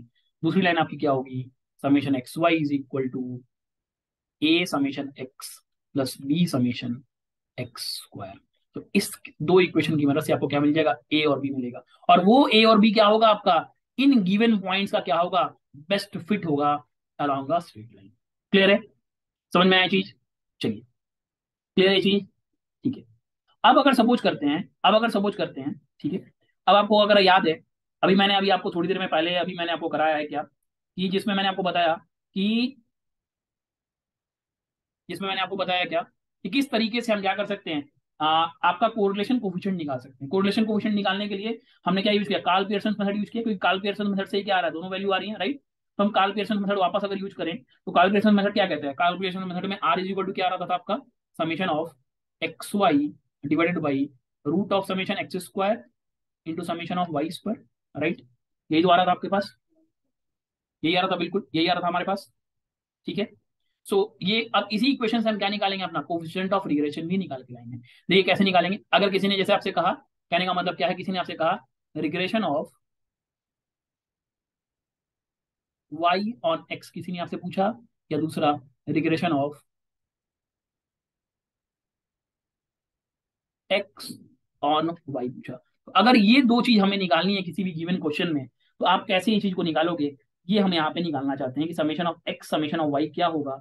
वो निकालने के लिए हम क्या करेंगे, यहाँ पे आपका उस इक्वेशन का यूटिलाइजेशन करेंगे, that is Karl Pearson coefficient of correlation, ठीक है। और पीछे हमने अभी क्या निकाला, आपका बेस्ट फिट निकाला along a straight line, like like that is line of regression हमने ऑलरेडी निकाल लिया अभी, ठीक है। तो अभी हमें क्या करना है, चलिए देखते हैं कैसे करेंगे, ठीक है, ठीक है, देख सकते हैं। सो सो अब अगर आप अपनी इक्वेशन को देखें, मैं अपना पीछे जाऊं, तो ये अभी आपकी इक्वेशन बन के आई है, राइट, यही आपकी इक्वेशन बन के आएगी, बिल्कुल, राइट। सो अगर मैं इस इक्वेशन को टू मान लूं, इस इक्वेशन को थ्री मान लूं, एंड इस इक्वेशन को वन मान लूं, मैं इक्वेशन टू में divide equation two by n, we get, अब जब टू को वन एन से डिवाइड करोगे तो देखो क्या मिलेगा, summation y by n is equal to a plus a plus b summation x by n. What is summation y by n? It is nothing but y bar, mean of y is equal to a plus b summation x bar, it is mean of x. यही तो आपको मिल जाएगा, right? यही मिलेगा, सही बात है, यही मिलेगा. इसका मतलब क्या है? इसका मतलब क्या है? इसका मतलब क्या है कि ये जो पॉइंट एक्स बार और वाई बार है, ये पॉइंट एक्स बार वाई बार कहाँ लाई करेगा आपका?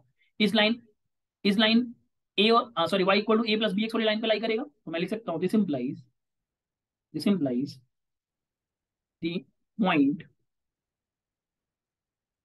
The point x bar y bar lies on lies on line of regression,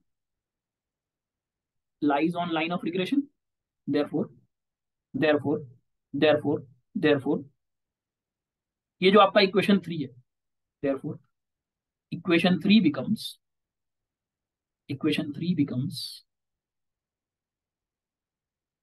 summation x minus x bar into y minus Y bar. क्योंकि हमने क्या माना, अगर ये इस पे लाई कर रहा है इसका मतलब क्या हम कर सकते हैं, एक्स और वाई को शिफ्ट करा सकते हैं इस पॉइंट पे. तो कितना चेंज आया, x minus x bar into y minus Y bar, it is equal to a summation x था, a summation x minus x bar plus b summation x square x minus x bar का whole square.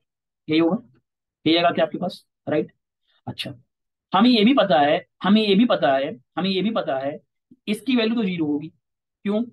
क्यों इसकी value zero क्यों है? क्योंकि आप किसी भी पॉइंट में अगर आप एक्स बार और वाई बार को जब आप मूव कर रहे हो, आप जब इसको मूव कर रहे हो और आप ये मान के चल रहे हो कि डेविएशन नहीं है, अगर डेविएशन नहीं है किसी भी पॉइंट का उसके अक्रॉस, तो क्या आएगा, एक्स माइनस एक्स बार आपका क्या होगा, जीरो होगा. एक्स माइनस एक्स बार आपका क्या होगा, जीरो होगा, राइट? एक्स माइनस एक्स बार आपका जीरो होगा. एक मिनट, एक मिनट रुकिए. तो अभी आपको पॉइंट एक्स बार वाई बार मिला जो लाई कर रहा है आपका लाइन ऑफ रिग्रेशन में. इसका मतलब हमने कहा कि वो शिफ्ट कर दिया, ठीक है. तो आपको यहाँ से ये चीज मिल गई, राइट? ये मिल गई आपको. सो अभी हमें क्या चाहिए, अभी हमें चाहिए, अच्छा हमारे पास एक और इक्वेशन यहाँ पे भी है, राइट? ये बेसिकली है कि अगर अब मैं इसको दोबारा लिखूँ सही से, तो मैं इसको लिख सकता हूँ summation x y by n sigma x into sigma y लिख सकता हूँ. क्यों, कैसे लिखा? इसको मैंने एन से डिवाइड किया, यहाँ पे एन स्क्वायर, यहाँ पे एन स्क्वायर कर दिया, तो सिग्मा एक्स सिग्मा वाई बन गया, राइट? तो यहाँ से अगर मैं लिखना चाहूँ समेशन एक्स वाई होगा क्या, समेशन वाई होगा r into n into sigma x sigma y. ये भी तो होगा, यहाँ से ये भी होगा, राइट? होगा ये चीज, बिल्कुल सही बात है. चलिए, तो हमको यहाँ से मिल रहा है फ्रॉम, पहले from Pearson's coefficient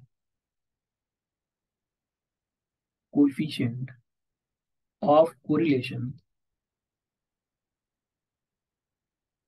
r is equal to n, sorry not r, summation xy is equal to summation xy is equal to n r sigma x sigma y, right? n r sigma x sigma y, ठीक है, n r sigma x sigma y, right? अच्छा, यही तो आपका actual में sigma x minus x बार sigma y minus Y बार, यही तो आपका सिग्मा एक्स वाई भी है. इसको अगर मैं इक्वेशन 4 मानूं, इक्वेशन ये इक्वेशन नंबर 5 है.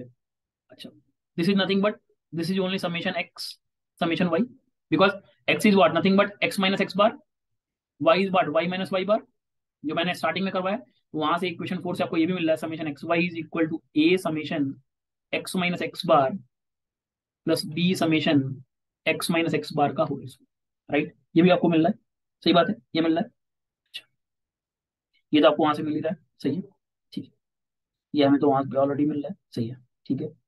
चलिए, मैं इसको लिख सकता हूँ क्या, it is equal to a summation x minus x bar, इसको मैं लिख सकता हूँ b summation x square, b summation x square, ठीक है, बी समेशन एक्स स्क्वायर, ठीक है,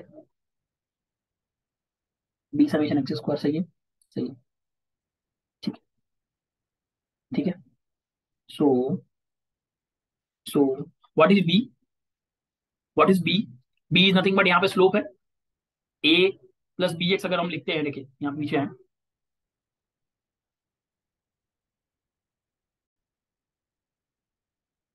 स्लोप वहां पे क्या है एक्चुअल में, अगर आप देखोगे y इक्वल टू क्या होता है, एम एक्स प्लस सी होता है, y equal to m x plus c होता है. एम ई क्या होता है, आपका स्लोप होता है जो x के साथ लगा होता है. यहाँ पे x के साथ क्या है, b है, तो बी ही आपका क्या होगा, यहाँ पे स्लोप होगा। तो हम बेसिकली क्या निकाल रहे हैं, स्लोप निकालना चाहते हैं। Slope of line y on x, regression line y on x, ठीक है। तो हम क्या कर सकते हैं, एक्स ऑन वाई या वाई ऑन एक्स दोनों इक्वेशन निकाल सकते हैं। तो हमें बेसिकली वैल्यू क्या चाहिए, यहाँ बी की वैल्यू चाहिए। देखिए जरा बी की वैल्यू कैसे निकाले, तो वही बी की वैल्यू मैं यहाँ पे निकाल के दिखा रहा था, ठीक है। अच्छा अब एक चीज और देखिए आप, अब एक चीज और आप देखिए यहाँ पे, अगर इस फॉर्मूले में देखें समेशन एक्स, अच्छा, तो अगर आप समेशन ऑफ एक्स कर रहे हो इसका मतलब क्या कर रहे हो, उसको आपने एन से डिवाइड किया, इसका मतलब आप मीन निकालो। जब मीन निकालो इसका मतलब क्या है, डेविएशन अबाउट मीन, ये वैल्यू कितनी होगी आपकी, जीरो हो जाएगी। तो जैसे ही ये जीरो हो गया इसका मतलब क्या है, बी की वैल्यू क्या आ जाएगी यहाँ से, बी की वैल्यू हो जाएगी summation of x Y divided by summation x square. And what is summation x y, जरा यहाँ देखिए, summation x y is n, n into sigma into, sorry n into r, ये एन इंटू आर है, into sigma x into sigma y और divided by summation x square. तो मैं इसको और क्या लिख सकता हूँ, और यहाँ से बी इज इक्वल टू हो गया r into sigma x sigma y divided by summation of x square by n. And what is this is mean, so it is nothing but it is coming out to be what, it is coming out to be what, this is nothing but summation of x square by n, not mean, it is nothing about, it is your standard deviation of variance. So this is sigma x sigma y divided by, it is coming out to be what, sigma x square. So आपका यहाँ से b is equal to क्या आ गया, जरा देखिए, b is equal to आ गया r into sigma y by sigma x. तो इसका मतलब आपको ये चीज, आपको डेरिवेशन से मतलब नहीं है, सो आपको बेसिकली यहाँ से मतलब क्या हो गया, अगर किसी ने पूछा slope of line, slope of the line of regression, अगर रिग्रेशन लाइन का किसी ने आपसे स्लोप पूछा तो बी इज इक्वल टू क्या होगा, r into sigma y by sigma x हो जाएगा, ठीक है। तो आपको ये इक्वेशन यहाँ पे याद रखना। जो निकाला कैसे गया, तो निकाला गया यूजिंग पियर्सन कोफिशिएंट निकाला गया, ठीक है। निकाला गया यूजिंग पियर्सन कोफिशिएंट निकाला गया। तो अगर आपको किसी ने पूछा equation of, equation of line of regression, equation of line of regression of y on x is, अब ये लाइन कहां से पास कर रही थी आपको, अभी आपने देखा था ये कहां से पास कर रही थी, हमने देखा था एक्स बार वाई बार से पास कर रही थी। इसका मतलब हम लाइन इक्वेशन लिख सकते हैं, वाई माइनस वाई बार एक पॉइंट हमें मिल गया, is equal to slope, slope क्या है आपका r into sigma y by sigma x into x minus x bar. So this is the equation of line of regression of y on x. Similarly equation of line of regression of x on y क्या हो जाएगा बता दीजिए, x on y क्या हो जाएगा आपका, x minus x bar, it is equal to r into, अभी से यहाँ पे क्या आ जाएगा आपका, sigma x by sigma y into y minus Y bar, ठीक है। जहाँ पे r sigma y by x या r sigma x by sigma y, it is nothing but they are known as coefficients of regressions. जहाँ पे आपका ये क्या है, ये क्या होते हैं आपके, ये जो ये निकल गया है ये टर्म या ये टर्म, इसी को हम क्या कहते हैं, कोफिशिएंट्स ऑफ रिग्रेशन बोलते हैं। दीज आर नोन है। अब इसको रिप्रेजेंट कैसे करेंगे, सो अगर किसी ने लिखा b y x, b y x कहने का मतलब क्या है, बी वाई एक्स कहने का slope of line of y on x, it is equal to r into sigma y by sigma x, ठीक है।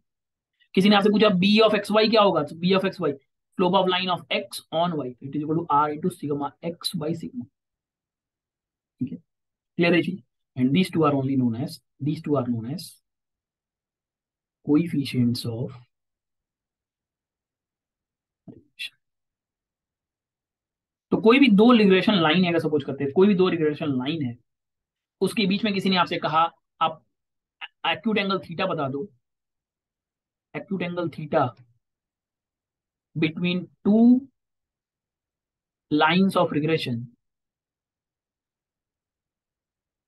वो डायरेक्टली आपके पास इक्वेशन होती है tan theta is equal to what, it is nothing but 1 minus r square divided by r into standard sigma x by sigma y, sigma x into sigma y divided by sigma x square plus sigma y square. निकाला वहीं से क्या है, हमने क्या किया, tan theta क्या होता है, m1 m2 minus m1 divided by 1 plus m1 m2, तो वहां पे m1 की जगह r sigma y by x sigma x रख दीजिए, और m2 की जगह आप वो भी रख दीजिए, तो आप चाहे तो वहां से भी निकाल सकते हैं।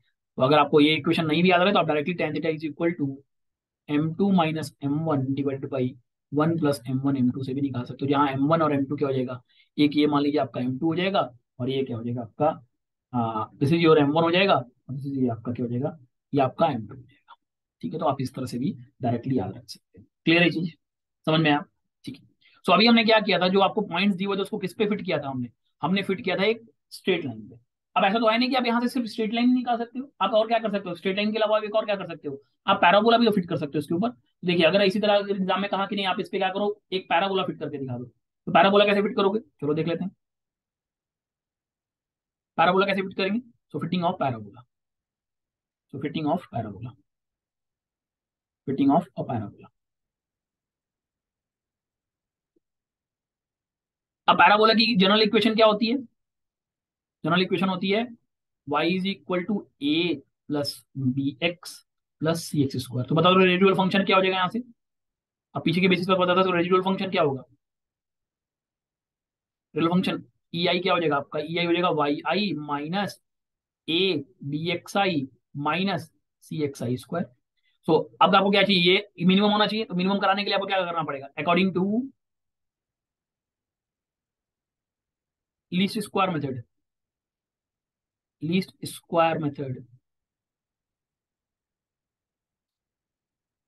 Capital x is equal to summation of e i square should be minimum, should be minimum, मतलब it is equal to summation of y i minus a minus b x i minus c x i का square का whole square should be minimum. तो आपको क्या करना पड़ेगा, del x by del a निकालना पड़ेगा, it is equal to zero करना है, del x by del b equal to zero कर दोगे आप, del x by del c equal to zero. तो सेम जैसे आपने पीछे डिफरेंशिएट किया था वैसे ही करोगे, तो आपको जो फाइनल इक्वेशन मिलेगी, जिसे आपको ए और b, a b c best fit मिल जाएगा, वो क्या मिलेगी आपको, मिलेगी summation y is equal to n a plus b summation x plus c summation x square. दूसरी मिलेगी summation x y is equal to a summation x plus b summation x square plus c summation x cube. एक और मिलेगी summation x square y is equal to a summation x square plus b summation x cube plus c summation x की power four. तो इन तीन equation से तीन unknown values a b c मिल जाएगी, जो आपकी क्या होगी, बेस्ट फिट होगी, इसके लिए आपके गिवन इक्वेशंस के लिए, या जो भी आपको वेरिएबल्स दिए रहेंगे उनके लिए क्या होगी ये बेस्ट फिट। क्लियर है? चलिए, दो चीज और आपको जो ध्यान रखनी होगी, नोट करके आप उसको लिख सकते हो, नोट करके आप इसको मेंशन कर लो कि वो क्या होता है, वो भी मेंशन कर लो, नोट करके। कभी कोई गेट में डायरेक्ट क्वेश्चन आ गया कि अगर सपोज करो आपने अर्थमेटिक मीन निकाला और ज्योमेट्रिक मीन निकाला, ठीक है, क्या किया, कोफिशिएंट ऑफ कोरिलेशन और कोफिशिएंट ऑफ रिग्रेशन का ज्योमेट्रिक मीन निकाला, तो आप क्या पाओगे, geometric mean of coefficient of regression and coefficient of correlation वो क्या होते हैं, सेम है। ठीक है, मैं लिख सकता हूँ geometric mean of, geometric mean of, geometric mean of coefficient of regression, coefficient of regression is equal to coefficient of correlation, coefficient of correlation. कैसे, देख लो कैसे, ज्योमेट्रिक मीन क्या होता है, ज्योमेट्रिक मीन क्या होता है, it is root of a b. बताइए कोफिशिएंट ऑफ कोरिलेशन रिग्रेशन क्या होता है, कोफिशिएंट ऑफ रिग्रेशन एक होता है r into sigma x by sigma y into r into sigma y by sigma x. जरा देखिए क्या आएगा, सिग्मा वाई से सिग्मा वाई कटा, सिग्मा एक्स से सिग्मा एक्स कटा, तो under root of r square under r equal to r. और आर ही क्या होता है, कोफिशिएंट ऑफ कोरिलेशन होता है। तो आपने क्या पाया, ज्योमेट्रिक का mean of coefficient of correlation is equal to क्या है, कोफिशिएंट ऑफ कोरिलेशन के बराबर है। ठीक है, दूसरा arithmetic mean of, arithmetic, sorry arithmetic mean, arithmetic mean of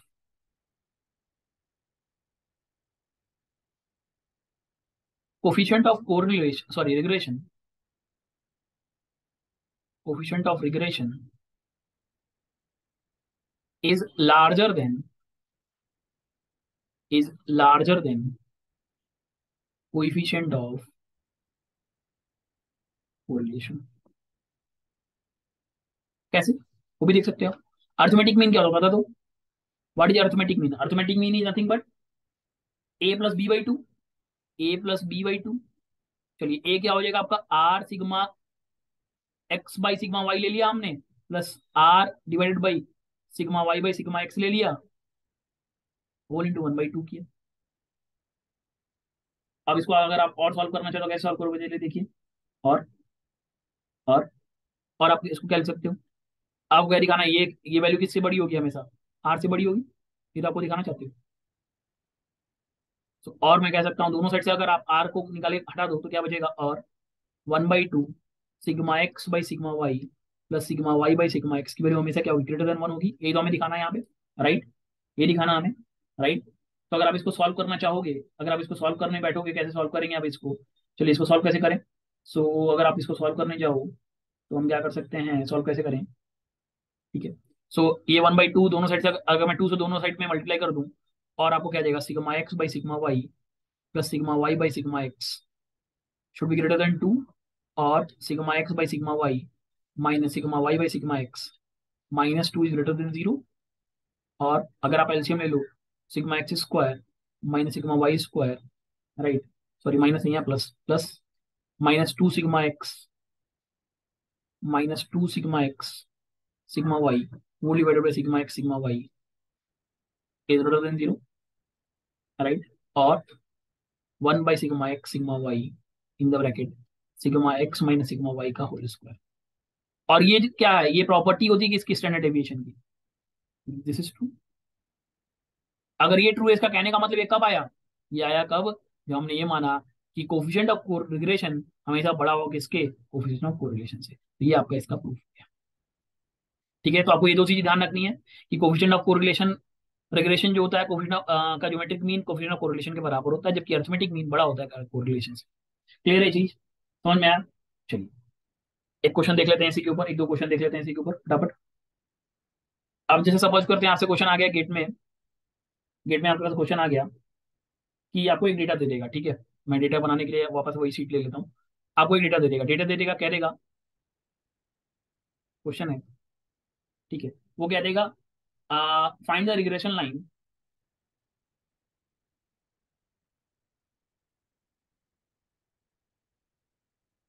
find the regression line of y on x, ठीक है, वाई ऑन एक्स निकालना है। चलिए आपको एक्स दे रखा है, इधर वाई दे रखा है। एक्स दे रखा है आपको one, three, four, six, eight, nine, 11 and 14, ये डेटा ये है।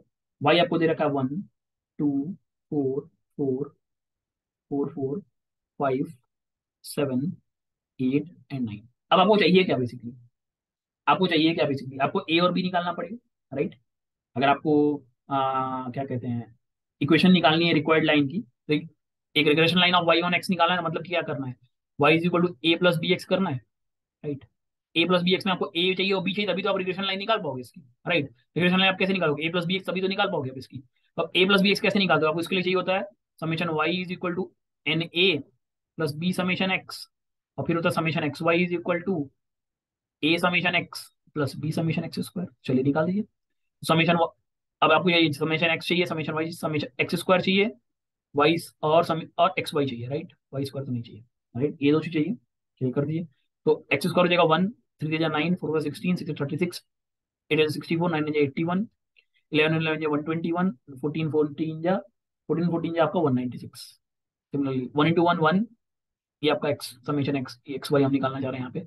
वन, थ्री टू जा सिक्स, फोर 16, सिक्स 24, एट 5 जा 40, नाइन 7 जा 63, 11 88, 14 9 जा 126। अब आप इसको जोड़ लीजिए सबको। समीशन एक्स आपका क्या आ रहा है देखिए, समीशन एक्स आ रहा है आपका यहाँ से, तीन एक चार, चार चार आठ, आठ और सिक्स 14, 14 और एट 22, 22 और नाइन 31, 31 और 11 31 और 11 42, 42 और 14 42 और 14 56 आपका आ गया ये तो। Similarly one plus two three, three four four seven, seven seven four 11, 11 और फाइव 16, 16 और सेवन 16 और सेवन 16 और सेवन आपका 20, 16 और सेवन आपका हो जाएगा 23, 23 और 23 और एट आपका 31 और नाइन 40 आ गया ये भी। चलिए 9 1 10 10 16 26 26 56 56 और 4 60 60 6 20 120 120 120 201 201 121 ये टोटल आपने जोड़ा तो ये आपका आ रहा है 120 201 121 प्लस 196 ये आपका आ रहा है करीब 524 कैलकुलेटर से हमने सब सॉल्व किया 617 और 7 7 6 6 16 22 23 23 24 23 और 24 आपको 47 47 और 40 87 87 90 90 और 6 150 150 और 88 150 और 88 plus 126 150 plus 88 plus 126 it is coming out to be 36। अब वैल्यू पुट अप कर दीजिए आप सीधे नेक्स्ट पेज चलते हैं। मैंने अपना इसको हटा दिया, सॉरी, अब आपका नॉर्मल लाइन ले लिया मैंने, ठीक है। सो आपका समेशन वाई आ गया क्या, समेशन वाई आपका आ गया 40 के बराबर। समेशन एक्स कितना आया था आपका 56 के बराबर। समेशन एक्स स्क्वायर आया था आपका क्या 524 के बराबर। समेशन एक्स वाई आया था आपका 364 के बराबर। और एन इज इक्वल टू 8 आया था, ठीक है। तो अब लग लीजिए summation y is equal to n a plus b summation x, ये हो जाएगा क्या आपका 40 इज इक्वल टू 8 ए और plus summation x is 56 b. ये हो गया आपका इक्वेशन 1। इक्वेशन 2 निकाल लीजिए, summation x y is equal to a summation x plus b summation x square.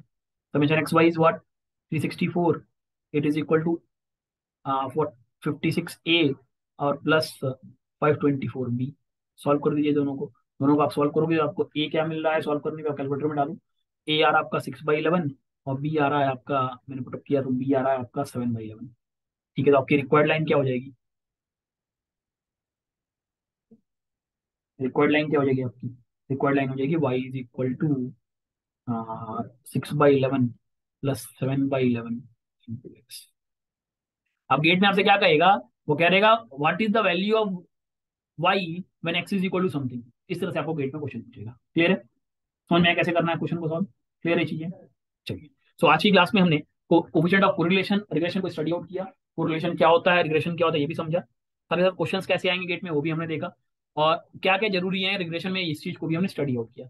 अच्छा, लास्ट क्लास में हमने ऑलरेडी आपका जब मैंने प्रोबेबिलिटी पढ़ाई उसमें स्क्यूनेस मैंने पढ़ाया था और कर्टोसिस भी बताई थी मैंने। कर्टोसिस क्या होता है, कर्टोसिस क्या था आपका, कर्टोसिस बेसिकली था किसी तरह किस तरीके से आप किसी भी कर्व का या कोई भी डिस्ट्रीब्यूशन है उसका पीक कैसे निकालते हो, उसी को आप क्या कहते हो, कर्टोसिस बोलते हो, राइट।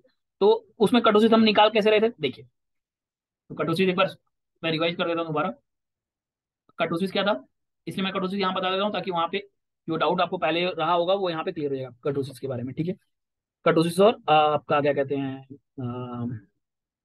इसको क्या कहते हैं आपका स्क्यूनेस का, स्क्यूनेस और कर्टोसिस का।